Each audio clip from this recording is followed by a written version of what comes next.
প্ৰেম অথবা ভাল পোৱা। আবৃত্তি মুকুল চেতিয়া। ক'ব নোৱাৰাকৈ সম্পৰ্কবোৰ গভীৰৰ পৰা গভীৰ হয়।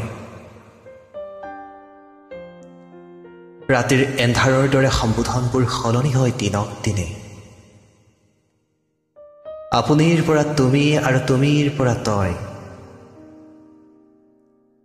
ক্ৰমশ যেন ভালপোৱাবোৰ বৈ আহে পাহাৰী নিজৰাৰ দৰে জিৰি জিৰিকৈ, চকুৰ পৰা চকুলৈ, বুকুৰ পৰা বুকুলৈ আৰু ওঠৰ পৰা ওঠলৈ। ইমান ভাল লগাৰ পাছত কেনেকৈ কওঁ মই তোমাক ভাল নাপাওঁ বুলি?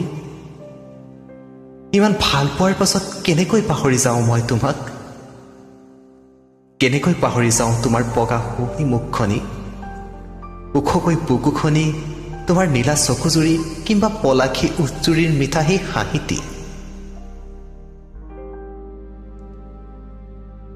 তোমাৰ লাহি আঙুলিৰ স্পৰ্শ বহাগৰ প্ৰথম জাক বৰষুণৰ দৰে কোমল।